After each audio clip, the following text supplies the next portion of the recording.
Hello, my name's Duncan and welcome to Back Away from Donkey and Bath Books.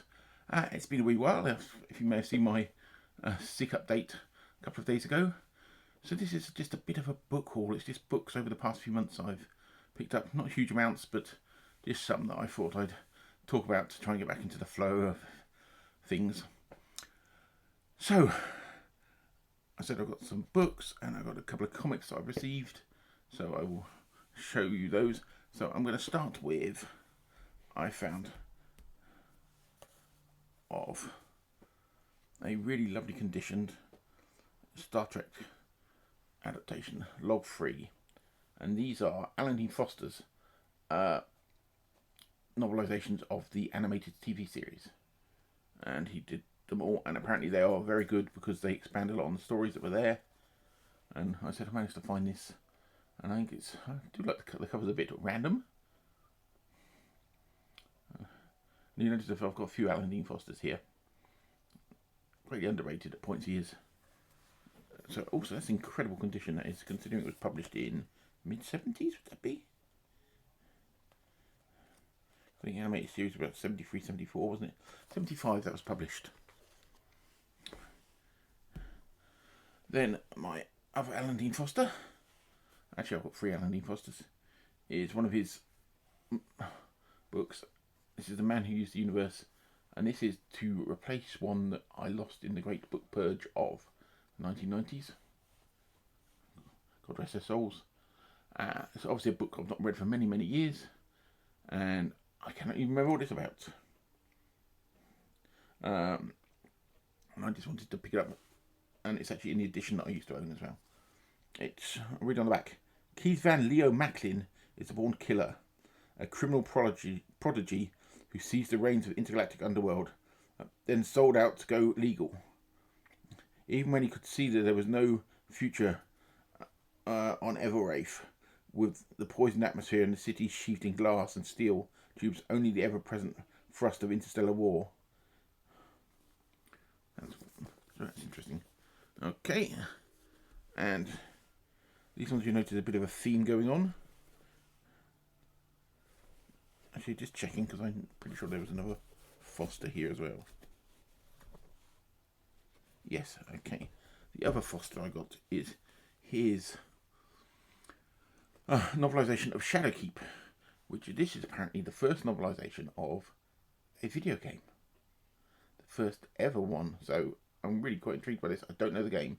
The game, I think, I don't know what computers it was on, because it was about 1983, so it would have been on something like the Spectrums and stuff like that, I suppose. 85 this was published, so I don't know what age of computers, Commodores, I don't know. Then you might notice a theme here. I'm a bit of a fan of these Sci-Fi Master series from the 70s, and this is Bring the Jubilee by Ward Moore, and it's a really nice condition one. But also, I've also got a copy of it in the Glance Classic Sci-Fi ones,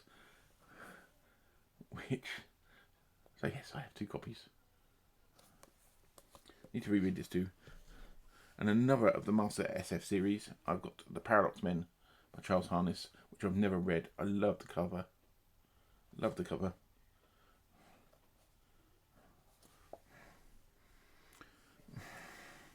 I've shown this one, I think, before I got ill, but I don't think I said I'd picked it up. But anyway, it's The Sword of the Barbarians.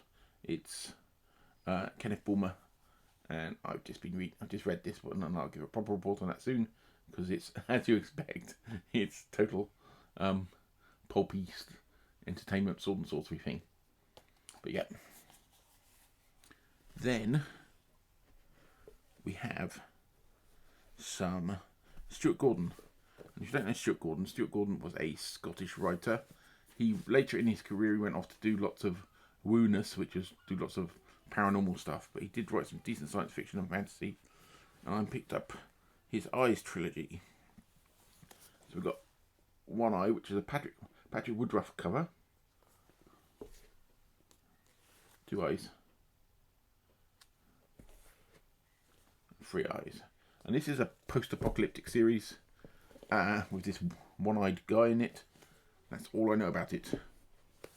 And then the other Stuart Gordon's I picked up was 2 books. There's 3 books in this series. It's a trilogy of his Watchers series. And the first one is Archon and the Hidden World.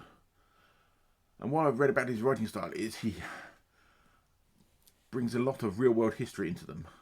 So I'm quite intrigued by those. I said I have no idea when I'm going to get around to them at all. And then we finish off with a brace of Asimov's. And as if you've been watching this, you know I'm a big fan of Asimov. I actually miss him writing, because obviously when I first started reading him, he was still alive. He died to Max. And I just sort of miss him as a writer, his inventiveness and his mind and stuff. But I picked up a couple of books. This is Magic, the Final Fantasy collection of some of his fantasy works, and it's got a bunch of essays in it. And I like a lot of his sort of essays when he talks about things like that. So there's a couple of stories in there, but there's a lot of essays. And then there's him writing on fantasy. And the other one is a very similar one. I picked up this lovely copy of Asimov's on science fiction. And this is all his writings on science fiction. All just full of essays. And it's great. I hope you can see it through the protective cover I put over it. And it's got essays on. And so I'm going to do an in-depth talk on this, I think, once I've read it. It's probably going to leap to the front of my reading list anyway. And he's got science fiction in general. Then he's got the writing of science fiction, hints, learning device, funny thing, predictions from science fiction, history of science fiction. He's got a section on a load of essays on that. Science fiction writers, talks about the first science fiction novel. Science fiction fans, conventions, Hugos and stuff. What makes good science fiction? The answer to Star Wars, which I think is a bit bad because Star Wars is more science fantasy when it came out. And I remember when it came out, Star Wars originally, people were talking about it wasn't real science fiction because it was more fantasy, but hey, it's enjoyable. Critics, nothing like a good foundation,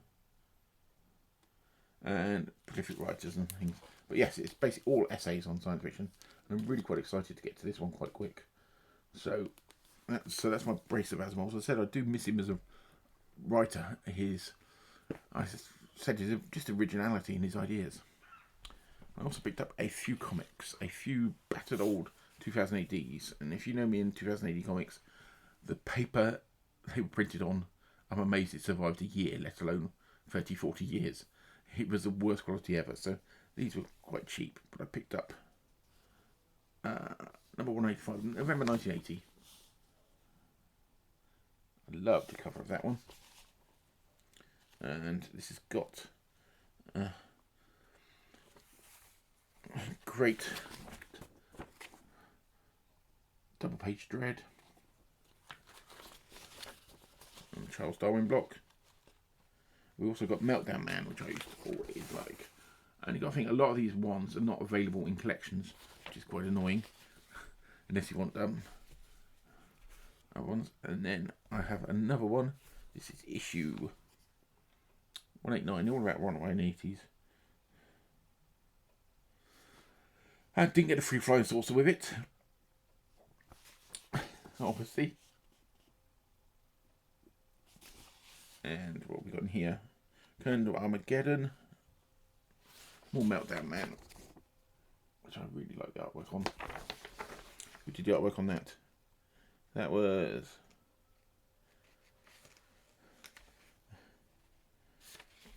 Belladini or something. I don't know the artist off the top of my head. Then we got some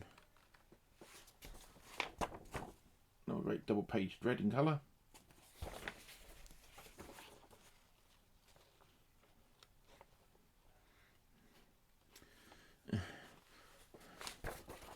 Robuster's Tale.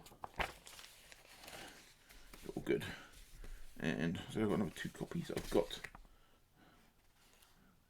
this one. Hey, Get Ugly.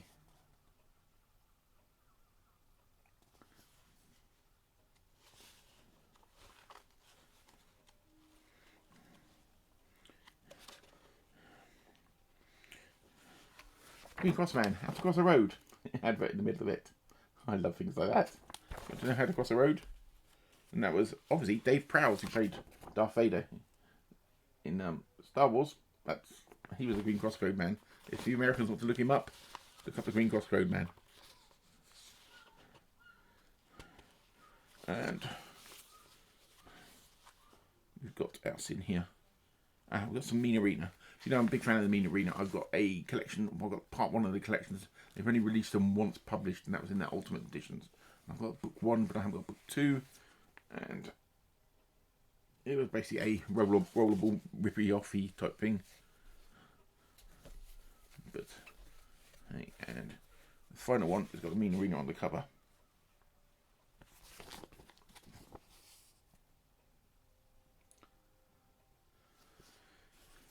And what have we got in here? Some more continuation of the Ugly story. So we've got here 9 Steps to Ugly. I'll show you there. So the 9 Steps to Ugly, which I'm going to have to do a thing on. Get wise, get ugly, get Otto Sump. I remember Otto Sump. I haven't read these yet. So yes. So that was just a few brief ones I picked over the past couple of months while I've been ill. And bits probably won't be much now till October-ish, because it's my birthday next month. And some other things going on. Hoping to get a load of videos out next month. Because I've got a cunning plan, but at the moment I'm just trying to get back into the flow.